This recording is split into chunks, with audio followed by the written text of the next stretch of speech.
The rain drummed against the window like impatient fingers, matching the rhythm of my heart as I stared at the black and white image in my trembling hands. 7 weeks.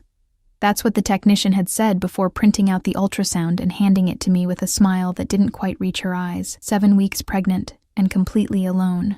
I tucked the ultrasound into my purse and pulled my thin jacket tighter around my shoulders, stepping out into the bitter January air. The medical center's automatic doors hissed shut behind me, sealing away the antiseptic smell and fluorescent lights, leaving me exposed on the sidewalk as rain pelted my face and slipped down my collar. My apartment was 15 blocks away. I couldn't afford the bus fare today, not after the copay for the ultrasound. Marco had emptied our joint account 3 weeks ago before disappearing without a trace. The bastard had taken everything, my savings, my trust, my dignity. And he'd left me with nothing but mounting bills and this tiny bean-shaped blob on grainy paper that was somehow supposed to be my future. My phone vibrated in my pocket. Mom again, probably. 3rd call today. I couldn't bear to answer, couldn't bear to hear the disappointment in her voice when I finally admitted that Marco was gone, and I was pregnant, and broke. Not today. Today I just needed to get home, get dry, and figure out what the hell I was going to do next. I was halfway home when the sleek black Bentley crawled alongside me. Even through the rain-blurred windows, I could feel eyes on me. The car moved at exactly my pace, like a predator stalking wounded prey. I walked faster, clutching my purse tighter to my side. The car accelerated slightly, keeping perfect time with my quickened steps. When it pulled ahead and stopped at the curb in front of me, my heart lodged in my throat. The rear window slid down silently, revealing nothing but shadows within. I froze, rain streaming down my face, unable to move forward or back. Get in. The voice was deep, accented, and carried the unmistakable weight of a man accustomed to being obeyed. I stammered, already backing away. Isabella Reyes. It wasn't a question. He knew my name. Get in the car, now. My blood turned to ice. How did this stranger know my name? I glanced around desperately, but the street was deserted, everyone sensible enough to take shelter from the rain. I could run, but to where? And in my condition. Please, I whispered, though I wasn't sure what I was pleading for. The door swung open, revealing a slice of warm, leather-scented interior. I couldn't see the man inside clearly, just the outline of broad shoulders, the glint of a heavy ring on a hand resting on one knee. You have something that belongs to me, he said, his voice softer now, but somehow more terrifying for it. And I believe I have something of yours as well. A fair exchange, yes? My mind raced. What could I possibly have that would interest a man who rode in a car worth more than I'd make in 10 years?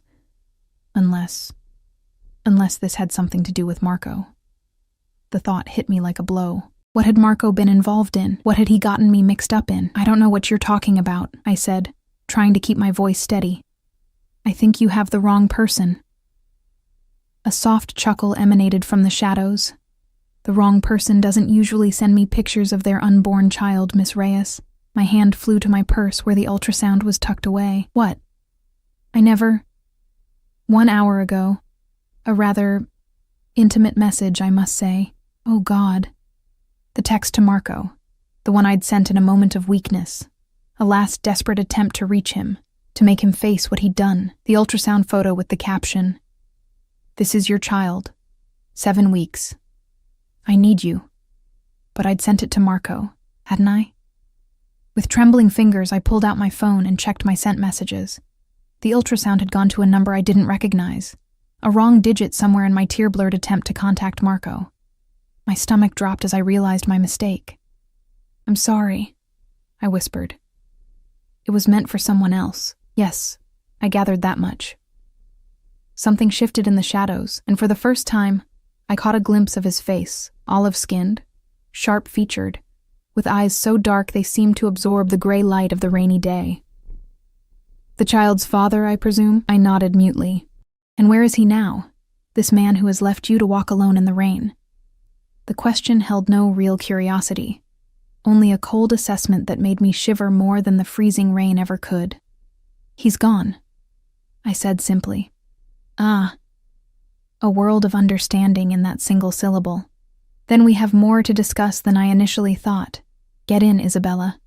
How do you know my name? I managed to ask. A slight smile curved his lips. I know many things. Your name. Your address. The small apartment on Harlow Street with the leaking ceiling and no heat. Your job at the diner that barely covers your rent. And now, I know about your child. He leaned forward slightly, his face emerging from shadow. What I don't know is why you're still standing in the rain when I've offered you shelter. I should have run. Every instinct screamed at me to flee. But where would I go? Back to my freezing apartment? To my mother who'd warned me about Marco from the start? And there was something else. Something in this stranger's voice that didn't sound threatening so much as possessive. As if he'd already decided I belonged to him in some inexplicable way. Who are you? I asked, my voice barely audible over the rain. Alessio Vitale, he said, watching my face carefully for a reaction. I gave none, because the name meant nothing to me. Should it have? Something flickered in his expression. Surprise, perhaps, or amusement. You truly don't know who I am, do you? I shook my head. Interesting. He gestured to the open door. Come. I promise no harm will come to you or your child. Not while you're under my protection. Your protection? I repeated, confusion mingling with fear. I don't need... Everyone needs protection, Isabella. Especially those who don't realize they're in danger. A chill that had nothing to do with the rain ran down my spine. Are you threatening me? If I were threatening you, he said softly, you would not need to ask. Before I could respond, my phone buzzed again. This time I glanced at the screen. An unknown number, but the text was clear enough. You've been sleeping with a dead man, Isabella. Marco stole from me. Now you'll pay his debt. I looked up sharply, but Alessio's expression revealed nothing. Another message came through. Get in the car, or the next photo I send will be of Marco's body. My legs nearly gave out beneath me. Was this man, this Alessio Vitale, responsible for Marco's disappearance? Had he killed him, or was this all an elaborate bluff? Time is a luxury you don't have right now, Alessio said quietly. There are others looking for you, others who won't be as gentle as I intend to be. As if to punctuate his words, a dark SUV turned the corner at the far end of the street, moving slowly, deliberately. Last chance, Isabella. Alessio extended his hand, large, strong, adorned with that heavy gold ring bearing some kind of crest. Choose. I looked at the approaching SUV, then back at Alessio's outstretched hand, the devil I didn't know versus the devils rapidly approaching, and somewhere in the back of my mind, a small, treacherous voice whispered, he knows about the baby. He offered protection. What choice do you really have? I placed my trembling hand in his. His fingers closed around mine, warm and dry and impossibly strong. Wise choice, he murmured, pulling me into the car with surprising gentleness. The door closed behind me with a soft, expensive thud, sealing me into a cocoon of warm leather and sandalwood cologne. As the car pulled smoothly away from the curb, I caught a glimpse of the SUV accelerating. Who are they? I asked, watching the SUV grow smaller in the rear window. People who believe that debts can be paid in blood, Alessio said simply. He sat across from me, one arm stretched along the back of the seat, studying me with those impenetrable dark eyes. You're Marco. He took something very valuable from some very dangerous people. And you? I whispered. Are you one of those dangerous people? His smile was slow, predatory, utterly without warmth. I'm much worse, Isabella. I'm the man they answer to. As the realization of what that meant washed over me, as I understood exactly whose car I had just entered, my phone buzzed one final time. The message contained just 3 words, "You're mine now." I looked up to find Alessio watching me, his expression unreadable. He hadn't touched his phone. This message had come from someone else. Someone who knew I was with him. Someone who was watching. Where are you taking me? I asked, my voice trembling despite my efforts to remain calm.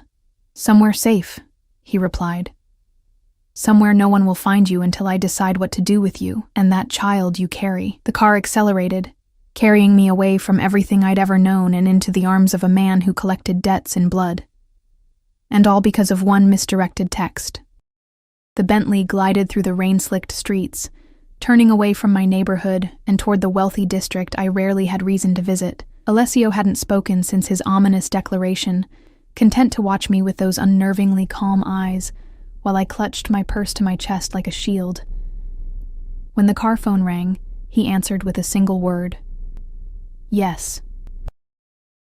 A rapid stream of Italian followed from the other end, too fast for me to catch any words with my high school language classes from years ago.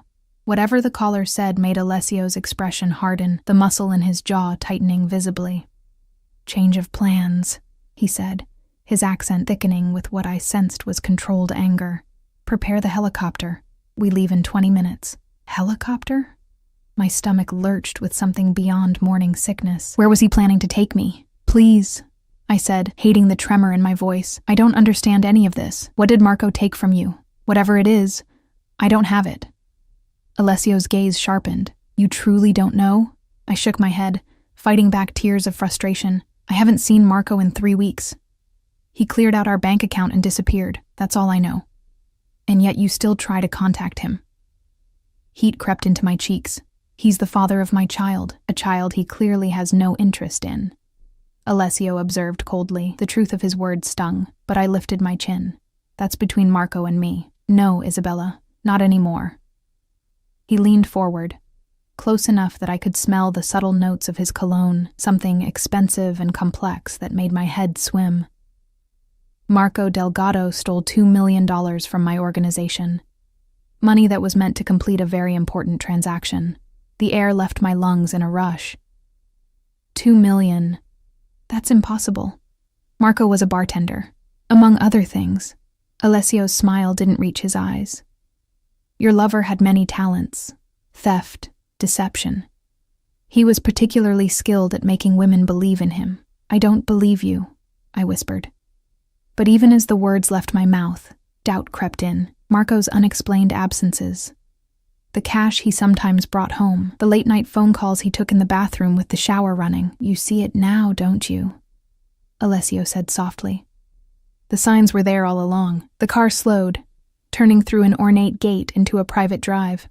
Through the rain-streaked windows, I caught glimpses of manicured grounds surrounding a modern mansion of glass and stone. Security cameras tracked our approach, and men in dark suits appeared as the car stopped under a covered entrance. We have very little time, Alessio said, checking his watch. A sleek timepiece that probably cost more than my yearly rent. My enemies have discovered my interest in you. That makes you a target. Your enemies? I repeated numbly. The men in the SUV. They work for the Moretti family. They believe that because Marco stole from me while working under their protection, they're entitled to claim you as compensation. My blood ran cold. Claim me? I'm not property to be claimed. In their world? In my world. Everything has a price. His eyes moved deliberately to my still flat stomach. Everyone. One of the suited men opened Alessio's door, speaking rapidly in Italian. Alessio responded with a sharp command before turning back to me. Come, quickly. When I hesitated, he reached across and grasped my wrist. Not roughly, but with unmistakable authority. Isabella, I can protect you and your child, but only if you cooperate. The choice is yours, but understand this. If you walk away now, you won't make it to the end of the driveway. I looked past him to where another dark SUV had pulled up at the gate. Even from this distance, I could see men with guns emerging from the vehicle. Why? I asked, my voice barely audible. Why would you protect me? I'm nothing to you. Something flickered in Alessio's eyes. An emotion I couldn't name. You sent me a picture of your unborn child, he said, as if that explained everything. In my world, that creates a certain responsibility. Before I could question this cryptic statement, he pulled me from the car and into the shelter of his body. He was tall, taller than I'd realized in the confines of the Bentley, and moved with the fluid grace of a predator, guiding me through the mansion's towering entryway and into a sunken living room with floor-to-ceiling windows overlooking the stormy bay. Gather only what's necessary, he instructed a slim woman in a tailored suit who appeared silently at his side. We leave in 10 minutes. Yes, sir, she replied, then disappeared as quickly as she'd come. Where are you taking me? I demanded, finally finding my voice. My island, Alessio replied, crossing to a bar of gleaming marble and pouring himself a measure of amber liquid. It's the only place I can guarantee your safety right now. Your island, I repeated flatly. Of course, because you have an island. The corner of his mouth twitched, almost a smile. Several, actually. A distant popping sound drew his attention to the windows. Even I recognized the sound of gunfire. They're testing my perimeter security, he said with clinical detachment.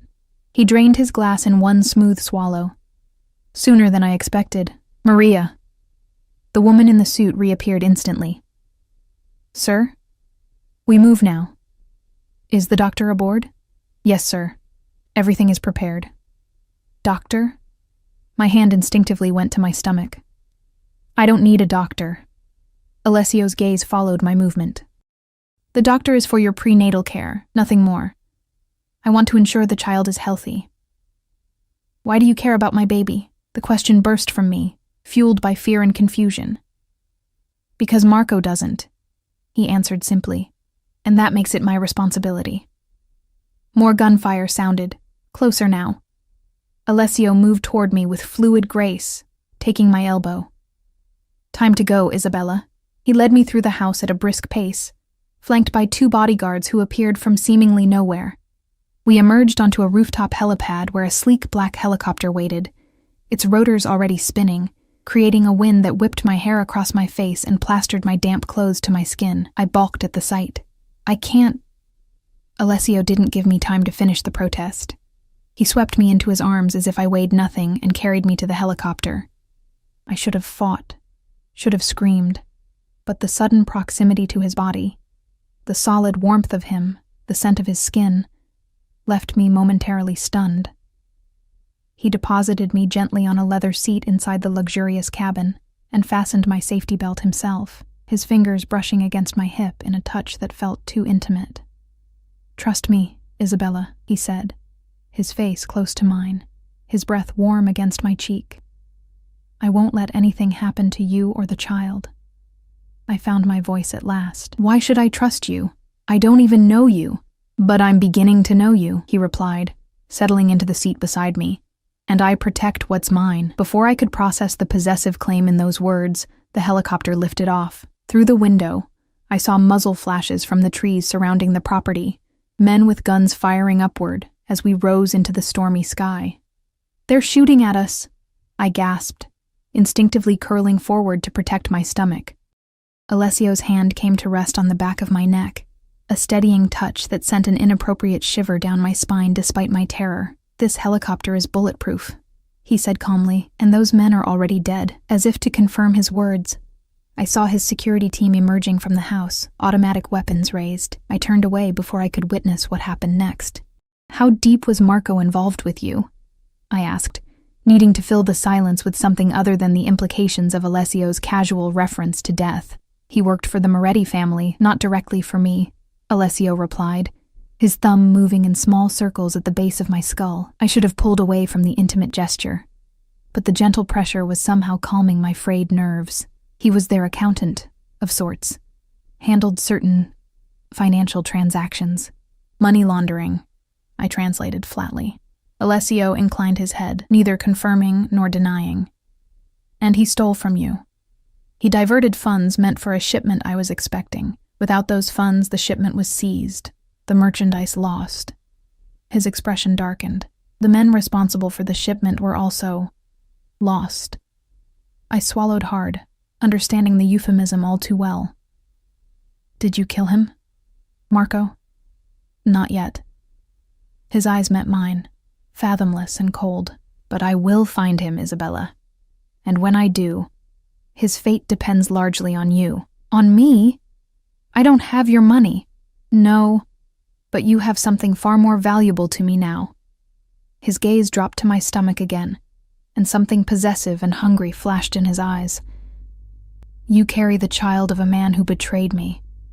In the old ways, that child would be mine by right, to raise as my own, or to eliminate as I saw fit. My blood froze. You wouldn't hurt a baby. No, he agreed, his voice softening. I wouldn't, which leaves only one option, doesn't it? The implication hung in the air between us as the helicopter banked over the turbulent gray waters of the bay. In the distance, I could see an island emerging from the mist, a rugged landmass dominated by a sprawling stone structure that looked more like a fortress than a home. That can't be legal, I whispered. You can't just claim someone else's child. Legal. Alessio actually laughed, a sound so unexpected it startled me. Isabella, I think you're beginning to understand very little of what I do operates within the bounds of conventional law. The helicopter began its descent toward a pad adjacent to the fortress. What about what I want? I asked, desperation edging into my voice. Don't I have any say in this? Alessio studied me for a long moment, his expression unreadable. Of course you do. You have choices, Isabella. They're simply limited by the reality of your situation, which is that you're carrying a child whose father has disappeared after stealing from one of the most dangerous men in the country, that there are people who would harm you and that child to get to me, and that I am now the only thing standing between you and those people. His hand moved from my neck to cup my cheek, the gesture almost tender. So yes, you have choices, but only one if you want to live. The helicopter touched down with barely a shudder. Through the windows, I could see more men in suits approaching, and a silver-haired man in a white coat, carrying a medical bag. Your first choice, Alessio said, his voice low and intense, is whether you'll allow my doctor to examine you and the child to ensure you're both healthy after the stress of today. I hesitated, then nodded. Whatever his motives, prenatal care was something I desperately needed and couldn't afford. Good. His approval shouldn't have warmed me, but it did. Your second choice will come later, after you've rested. For now, welcome to Via Vitale, Isabella, your new home. As the helicopter door opened and the wind rushed in, carrying the scent of the sea and something wild and ancient from the island itself, I realized I had stepped across a threshold I could never return from. All because of one misdirected message, a digital mistake that had delivered me directly into the hands of a man who collected debts in blood, and now, apparently, in children. The doctor, Dr. Rossi, as Alessio introduced him, was professionally detached as he examined me in a room that looked more like a luxury spa than a medical facility. He confirmed what I already knew. I was 7 weeks pregnant, the baby appeared healthy, and I was severely anemic and underweight. She needs rest, proper nutrition, and supplements, he told Alessio in accented English, speaking about me as if I weren't present. The first trimester is critical. No stress. Alessio's laugh was short and humorless. Circumstances make that last part difficult, doctor. Then change the circumstances, Dr. Rossi replied, snapping his bag shut. Or risk losing the child. Something dark flickered across Alessio's face, a flash of emotion so raw it startled me. For a moment, I glimpsed something beneath his controlled exterior, something wounded and dangerous. Leave us, he commanded, and the doctor departed without another word. When we were alone, Alessio approached the examination table where I still sat, draped in a silk robe someone had provided to replace my damp clothes. You haven't been taking care of yourself, he said, his voice low with disapproval.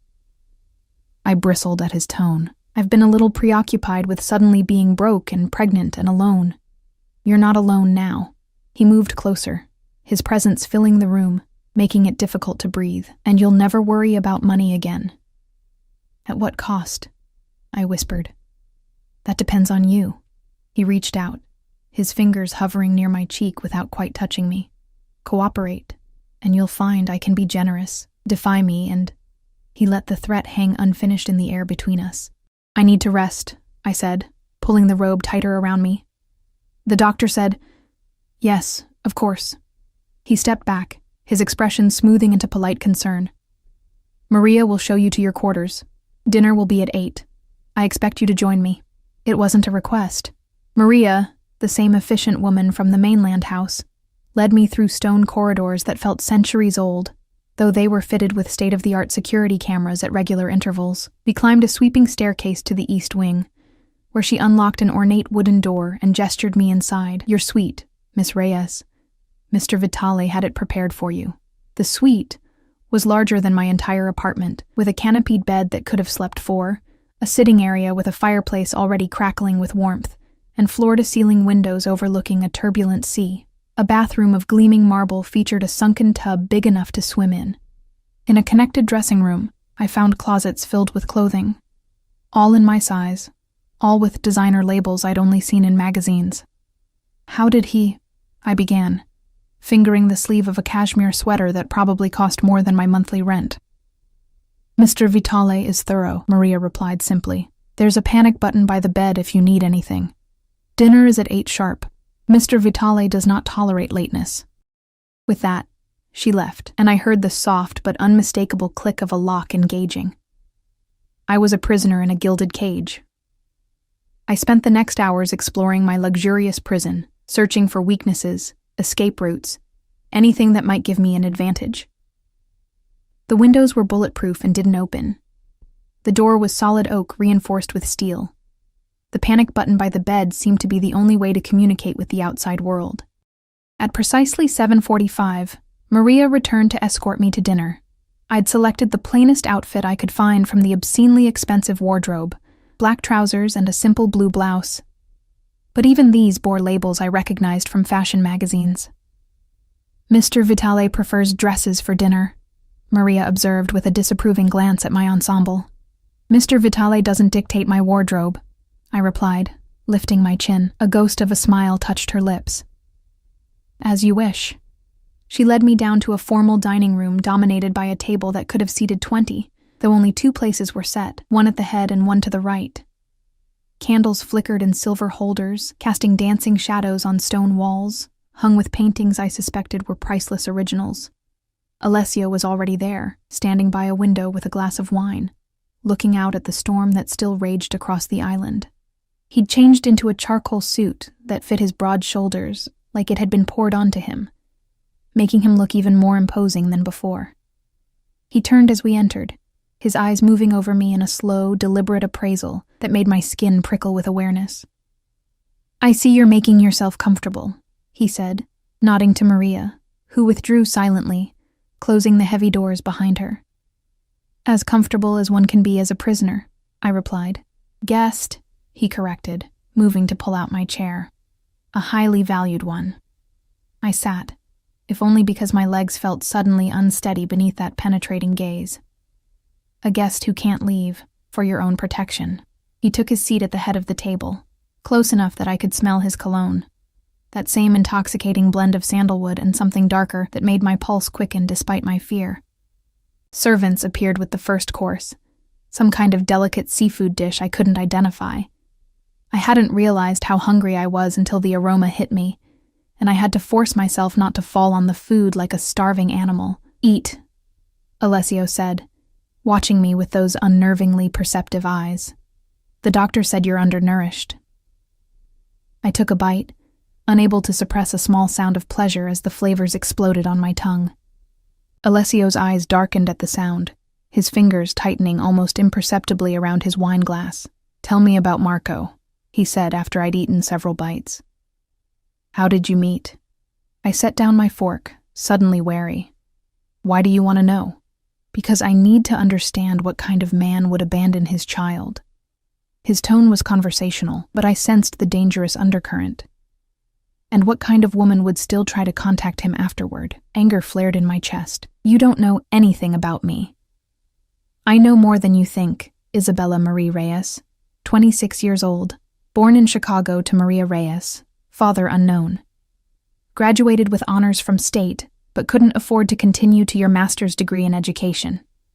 Worked 3 jobs to support yourself and help your mother with her medical bills until she passed 2 years ago. His recitation of my life was clinical, detached. "You met Marco Delgado 9 months ago when he started bartending at the restaurant where you wait tables. Moved in with him after just 2 months. A reckless decision, wouldn't you say?" The intimate details of my life laid bare like this made me feel violated, exposed. "Have you been stalking me? I've been researching you," he corrected. A necessary precaution, given the circumstances. You mean given that I accidentally texted you an ultrasound picture? I shook my head in disbelief. Most people would have just ignored it, or replied wrong number. I'm not most people, Isabella. Clearly, I muttered, taking a sip of water. To answer your question, I met Marco at work. He was charming, attentive, made me feel special. The admission tasted bitter now. I thought he loved me. Love, Alessio repeated, as if testing an unfamiliar concept. And do you still love him, this man who abandoned you and his child? I stared down at my plate, the question piercing something tender and unhealed inside me. I don't know what I feel anymore. You texted him the ultrasound, Alessio pointed out. That suggests some lingering attachment. I wanted him to know, I said quietly. To feel something. Guilt, shame, anything. I wanted him to hurt like I'm hurting. Alessio's expression softened fractionally. Revenge. That I understand. The rest of the meal passed in strange, almost companionable silence. The food was exquisite, each course more tempting than the last, but I couldn't fully enjoy it with Alessio's eyes on me, watching every bite, every swallow, every flicker of expression on my face. After dessert, a chocolate confection that made me momentarily forget my circumstances, he led me to a library where a fire crackled in a massive stone hearth. Rain lashed against leaded glass windows, and lightning occasionally illuminated the tumultuous sea beyond. You mentioned choices, I said, as he poured brandy into crystal snifters. What exactly are my options here? He handed me a glass, his fingers brushing mine in a touch that felt deliberate. Sit, Isabella. I perched on the edge of a leather armchair, watching as he took the seat opposite, stretching his long legs toward the fire.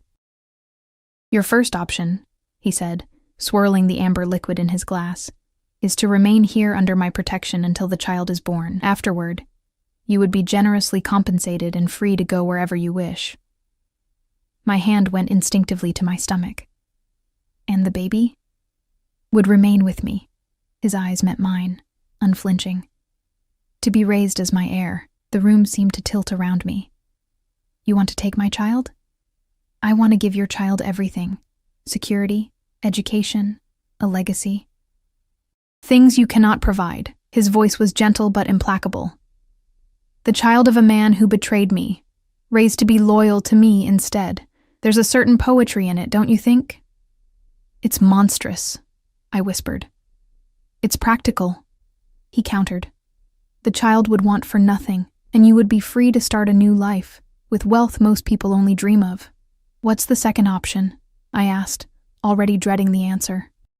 Alessio leaned forward, his elbows on his knees, his eyes intense in the firelight. You stay, not just until the birth, but afterward. You raise the child here, under my roof, under my protection. You become part of my household, part of my...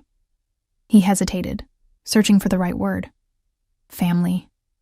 I stared at him, trying to process what he was suggesting. You want me to live here? With you? As what? Your prisoner. Your servant. As the mother of my heir, he said simply. You would have status, respect, everything money can buy. The child would have both parents, one biological, one adopted. You're not offering to adopt my baby, I said slowly. You're offering to adopt me. Something like approval flickered in his eyes. You understand quickly, Isabella. That's good. Why? I demanded. Why would you want this? You don't know me. You don't... I broke off, a terrible suspicion forming. Is this some kind of twisted revenge against Marco? Taking his woman and his child? Alessio's expression hardened. Marco forfeited any claim to either of you when he stole from me and abandoned you. This isn't about him. Not anymore. Then what is it about? He rose from his chair in one fluid movement and crossed to where I sat, looming over me, his presence overwhelming in the firelit room. Perhaps I simply want what he was foolish enough to throw away. My breath caught as he reached down to brush a strand of hair from my face, his fingers lingering against my cheek. You can't just acquire people. Can't I?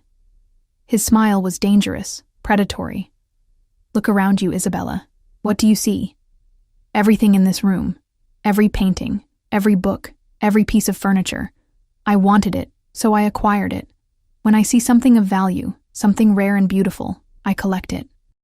I'm not a thing to be collected, I said, my voice stronger than I felt. No, he agreed, his thumb tracing the line of my jaw.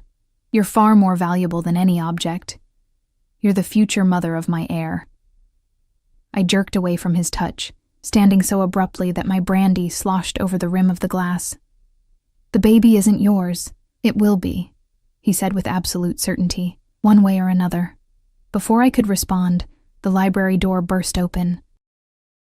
Maria stood there, her usual composure shattered, her face pale. "Sir," she said, her voice tight with tension, "we have a situation. The perimeter alarms on the north side." Alessio was instantly alert, all trace of the seductive predator gone, replaced by something colder, more dangerous. How many? At least 6 boats. They've already landed. She glanced at me, then back to him. Moretti's men. How? Alessio demanded, already moving toward a panel on the wall that slid back to reveal an array of weapons. The storm should have made approach impossible. They had inside help, Maria said grimly. Gabriele is dead. They used his access codes. Alessio swore in Italian, selecting a handgun and checking it with practiced efficiency. Evacuate to the panic room. Take her. He nodded toward me. No, Maria said. And for the first time I heard fear in her voice. The route is compromised. They're already inside the lower levels. Alessio's expression turned to granite. Then we go to the helipad. He crossed to me in 2 long strides, taking my arm in a grip that was firm but not painful. Stay close to me. Do exactly as I say.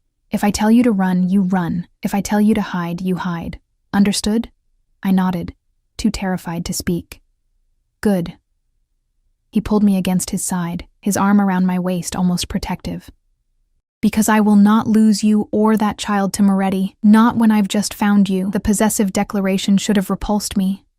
But as gunshots echoed from somewhere below us, and the smell of smoke began to seep under the door, I found myself clinging to Alessio, my face pressed against the solid warmth of his chest. I'm scared, I whispered, hating the weakness but unable to pretend otherwise. His hand came up to cradle the back of my head, the gesture unexpectedly tender. I know, Kara, but I will get you out of here, I promise. He tilted my face up to his eyes burning with an intensity that stole my breath. No one takes what's mine. No one. As alarms began to blare throughout the fortress and the sound of gunfire drew closer, I realized I had moved from one kind of danger into something far worse. Not just the physical threat of Moretti's men, but the emotional danger of starting to believe Alessio's possessive promises of protection, of beginning to see this dangerous man as my sanctuary rather than my captor. And as he led me from the library toward an uncertain escape, his body shielding mine, his gun ready in his free hand, I couldn't tell which terrified me more, the men coming to kill us, or the fact that I was already starting to trust the devil who had claimed me and my unborn child as his own. Alessio moved through the fortress with lethal precision, guiding me through corridors and hidden passages I never would have found on my own. Twice we encountered men in black tactical gear, Moretti's soldiers, I assumed, and twice Alessio fired his weapon with deadly accuracy before I could even process what was happening. Don't look, he murmured each time, turning my face into his shoulder as we stepped over the bodies. But I'd already seen enough to know I was witnessing a side of him that confirmed every fear. Alessio Vitale was a killer, capable of taking lives without hesitation or remorse. Yet those same hands that dealt death so efficiently held me with surprising gentleness. His body constantly positioned between me and danger. The contradiction made my head spin. Or perhaps that was the smoke now filling the corridors, acrid and thick. They've set fires to flush us out, Alessio explained, his voice tight with controlled rage. Destroying priceless art and centuries of history for a vendetta. We reached a narrow spiral staircase, hidden behind a tapestry that Alessio activated with a hidden switch. This leads to the North Tower. The secondary helipad is there. As we climbed, the sounds of fighting echoed throughout the stone fortress. Gunshots, shouted commands in Italian, the distant wail of what might have been a wounded man. I tried not to think about the people dying below us, Alessio's staff and security, People like Maria who had shown me only courtesy. "What about your people?" I asked, breathless from the climb and from fear. "They knew the risks when they entered my service." Alessio replied, his voice hard. "Their families will be compensated." The cold calculation in his tone chilled me. This was a man who measured everything in terms of debts and payments, even human lives. We emerged onto a small landing near the top of the tower. Rain lashed through narrow windows, soaking us as Alessio keyed a code into a metal door. It swung open to reveal a rooftop helipad, but no helicopter. "Where is it?" I gasped, rain plastering my hair to my face, the wind nearly knocking me off my feet. Alessio's expression was thunderous as he pulled me back inside, slamming the door. "They've either destroyed it, or the pilot betrayed us. What do we do now?" I had to shout over a sudden explosion that rocked the fortress, sending dust and small stones raining down from the ceiling. "We have one option left." Alessio checked his weapon, then reached inside his jacket and withdrew a second, smaller gun. "Take this." I stared at the pistol he was offering, my hands refusing to move. "I can't, I've never—" "It's already loaded. Safety's off. Point and pull the trigger." When I still hesitated, his voice softened. "Isabella, I hope you won't need it. But if something happens to me, you'll need to protect yourself and the child." Trembling, I took the gun. It was heavier than I expected, cold and deadly in my inexperienced hand. "Good. Now stay close." He pulled me back toward the spiral staircase, but instead of descending, he continued upward, to the very top of the tower, where another, smaller door awaited. This one he unlocked with an actual key from his pocket. Beyond it lay a small circular room with windows on all sides, offering a panoramic view of the island and the churning sea beyond. The room was spartanly furnished. Just a communications console, a small cot, and what looked like emergency supplies. "Observation post," Alessio explained, moving immediately to the console and punching in a series of codes. "And our last resort." A static-filled voice responded in Italian. Alessio replied rapidly, his tone commanding. Whatever he said must have worked, because relief flashed briefly across his face before his mask of control returned.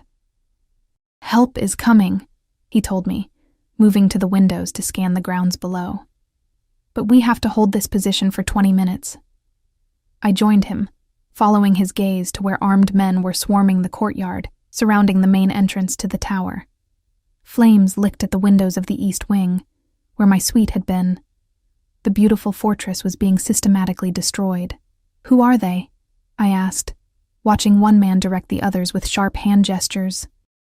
"Why do they hate you so much?" "The Moretti family has been rivals with the Vitalis for generations," Alessio said, his eyes never leaving the scene below. "But this isn't just about old blood feuds. This is business.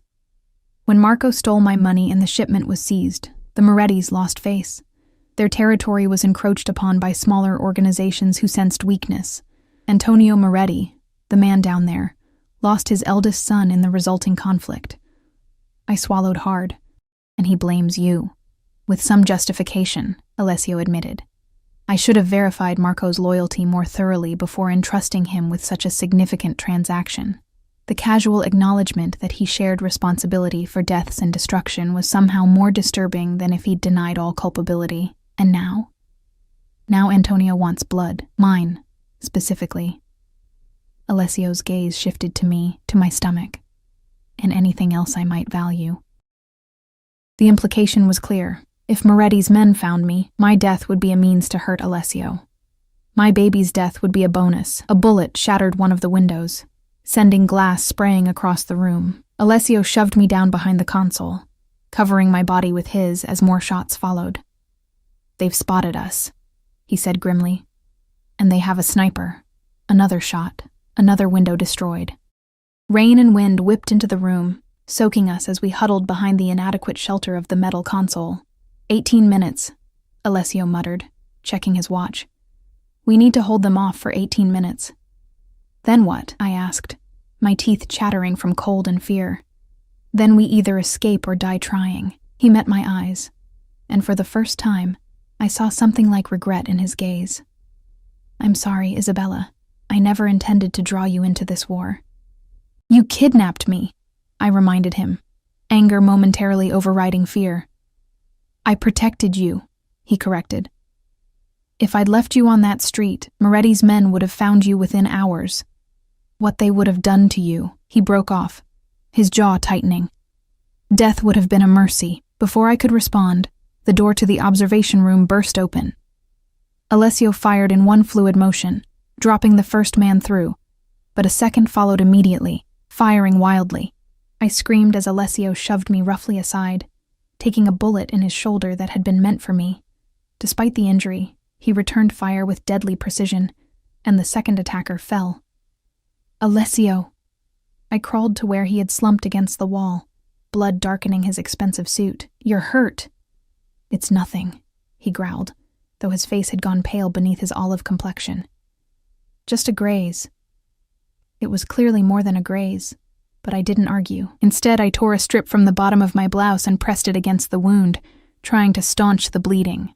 Why did you do that? I demanded, fear making my voice sharp. Why take a bullet for me? His eyes met mine, dark with pain, but also with something else, something possessive and determined. Because you carry the future, Isabella. My future. The baby, I whispered, understanding at last. That's all this has ever been about. You want my child. Not just the child, Alessio said, his blood-stained hand coming up to cup my cheek. You. Both of you. Confusion washed over me. But why? You said yourself, Marco betrayed you. This baby is his. Why would you want? Because I know what it is to be born unwanted, he interrupted, his voice raw with an emotion I couldn't name. To be the son of a man who saw you only as a debt to be paid. My mother was like you, young, beautiful, caught in a world she didn't understand. My father took her as payment when her brother couldn't repay a loan. She died giving birth to me, and he never let me forget that my life came at the cost of hers. The revelation stunned me into silence. This glimpse into Alessio's past, into the wounds that had shaped the dangerous man he'd become, shifted something in my perception of him. I won't let that happen to your child, he continued, his eyes burning with intensity despite the pain. I won't let it be raised as a debt, as a thing, as something less than cherished. So, instead, you'd take it from its mother? I challenged, though my voice lacked conviction. No, he said softly. I'd give it both of us, a mother who carried it in her body, and a father who chose it, who wanted it, who would burn the world to protect it. The raw sincerity in his voice made my heart constrict painfully in my chest. Before I could respond, more gunfire erupted from the stairwell. They're coming, Alessio said, struggling to rise. How many bullets do you have left? I checked the gun he'd given me, which I'd tucked into the waistband of my trousers. I don't know. I haven't fired any. 6 then. He grimaced as he tore the makeshift bandage from his shoulder and replaced it with a fresh strip torn from his own shirt. Make them count. Alessio, I can't. You can, he insisted, grasping my shoulders. You will. For the baby. For our future. Our future. The words hung between us, impossible and yet somehow inevitable. In the chaos of the last 12 hours, in the storm of violence and revelation, something had shifted between us, something neither of us had sought, but both now recognized. Heavy footsteps pounded up the spiral staircase. Alessio positioned himself in front of me, gun raised, despite the blood still seeping from his wound. How long? I whispered. He checked his watch. 10 minutes. We need to hold them for 10 more minutes. The first attacker appeared in the doorway, a man in black tactical gear, his face obscured by a mask. Alessio fired, but his injury affected his aim, and the shot went wide. The man returned fire, forcing us back behind the metal console. Isabella, Alessio said, his voice tight with pain and urgency. If I don't make it, don't. I interrupted fiercely. Don't you dare say goodbye. A ghost of a smile touched his lips. Not goodbye, a promise. If I don't make it, there's a safe house in Geneva. The codes are... More gunfire interrupted him as 2 more men burst into the room. Alessio returned fire, dropping one, but the other took cover behind the doorframe, firing methodically at our position. "We can't stay here," Alessio muttered, blood now soaking through his improvised bandage. "We're pinned down." I looked around desperately for an escape route, but there was nowhere to go. We were at the top of a tower, surrounded by enemies, with only the churning sea hundreds of feet below. A bullet struck the console inches from my head, sending sparks and metal fragments flying. One sliced across my cheek, and I felt warm blood trickle down my face. "Enough!" Alessio's roar was primal, filled with a rage I hadn't heard before. "Isabella, stay down!" Before I could stop him, he surged to his feet, firing repeatedly at the doorway, forcing the attacker to retreat momentarily. In that brief window, Alessio crossed to a cabinet I hadn't noticed before, wrenching it open to reveal what looked like explosives. "What are you doing?" I gasped. "Creating a distraction." He worked quickly despite his injury, attaching wires to the devices. "When I give the signal, run for the stairs. Don't look back, don't stop. Head for the boathouse on the eastern shore. There's a speedboat there with emergency supplies. I'm not leaving you." The declaration surprised me as much as him. His eyes met mine, something like wonder flickering in their depths. "Isabella." Whatever he was about to say was cut off by a new barrage of gunfire. This time Alessio wasn't fast enough. A bullet caught him in the leg, sending him crashing to his knees. "Alessio!" I scrambled to his side, heedless of the danger. "Get back!" he ordered, but I ignored him, dragging him behind the console as bullets tore through the space where he'd been seconds before. "You're hit again," I said unnecessarily, my hands shaking as I tried to assess the damage. "Just a flesh wound," he ground out, though the amount of blood suggested otherwise. "Stop lying to me," I snapped, tearing another strip from my blouse to bind his leg. "You can't even walk. How are we supposed to escape now?" "We have one chance." He pressed something into my hand, a small detonator. "When I tell you, press this button. The explosion will collapse the stairwell, but it will buy us time." "Time for what?" I demanded. "We're trapped here." The ghost of a smile touched his lips again. "Do you trust me, Isabella?" "No," I said automatically, then hesitated. "Maybe. I don't know." His blood-stained hand found mine, squeezing gently. "That's progress, at least." More footsteps on the stairs, more men coming to kill us. Alessio checked his watch. 7 minutes. We need to hold for 7 more minutes. Until what? As if in answer, a distant sound reached us, the distinctive thump of helicopter rotors. "Our extraction," Alessio said, fresh determination hardening his features. "Help me up." Together we staggered to the shattered windows. Through the driving rain, I could just make out a helicopter approaching from the mainland, flying dangerously low over the turbulent sea.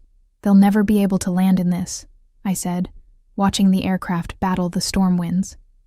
"They don't need to land," Alessio replied. "Just get close enough for extraction." "Extraction?" I repeated numbly. "You mean a rope ladder?"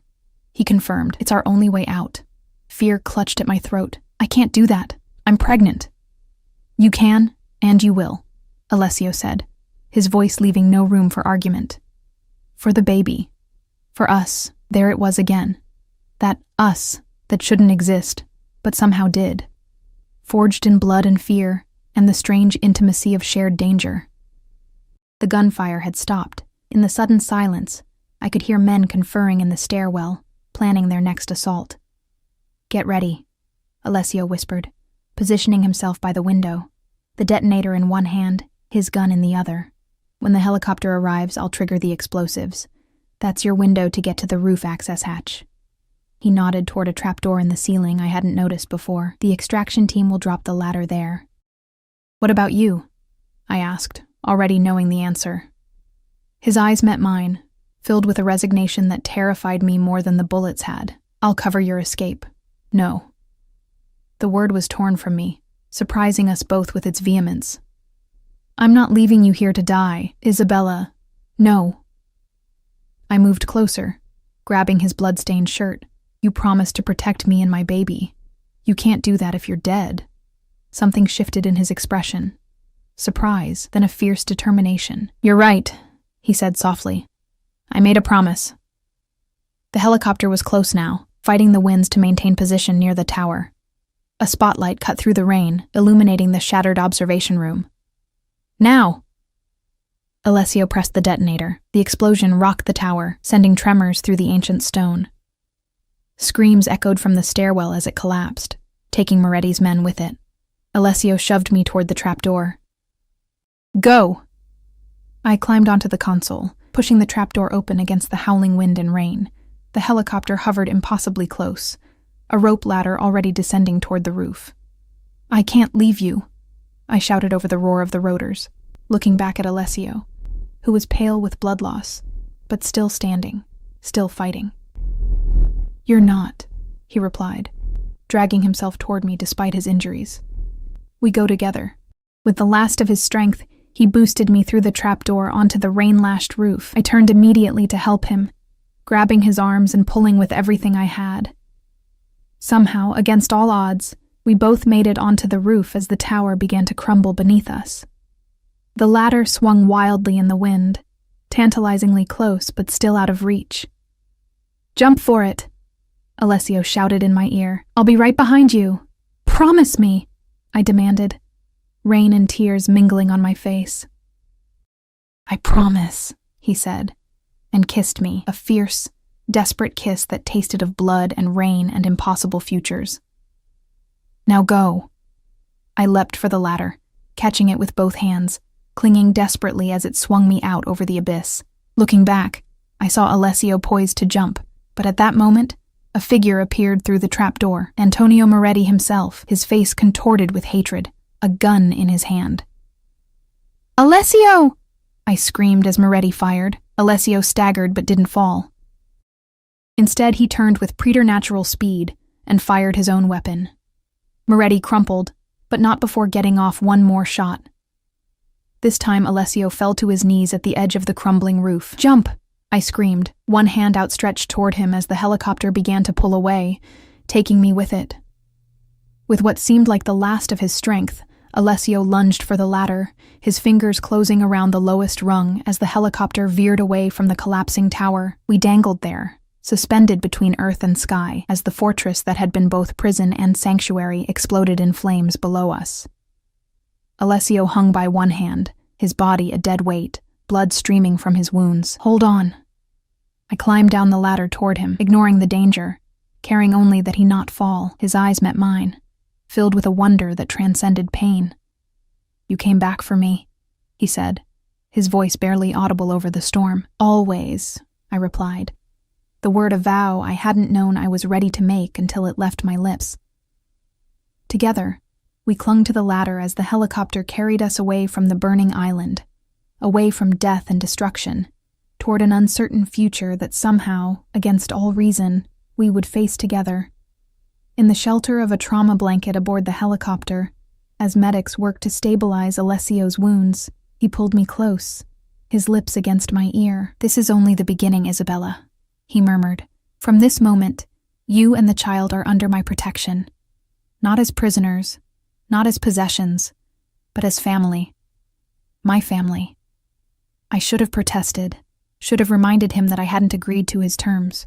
That one moment of crisis didn't erase the fact that he'd kidnapped me, threatened me, drawn me into his dangerous world. Instead, I found myself leaning into his embrace, my hand covering his where it rested protectively over my stomach.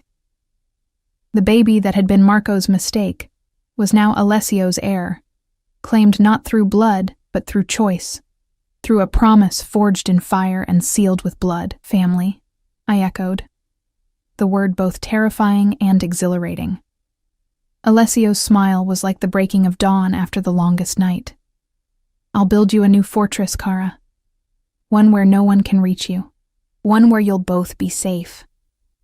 As the helicopter carried us toward the distant lights of the mainland, I knew that I had crossed a threshold from which there was no return. The life I had known was gone, consumed in the same flames that had devoured Alessio's island fortress. In its place was something new and dangerous and strangely beautiful. A future with a man who had claimed me through a misdirected text, who had bled for me, who looked at my unborn child not as a burden, but as a treasure to be protected at all costs. It wasn't love, not yet. But as Alessio's hand tightened around mine, as his eyes promised me a world where I would never again walk alone in the rain, I knew it could be. Someday.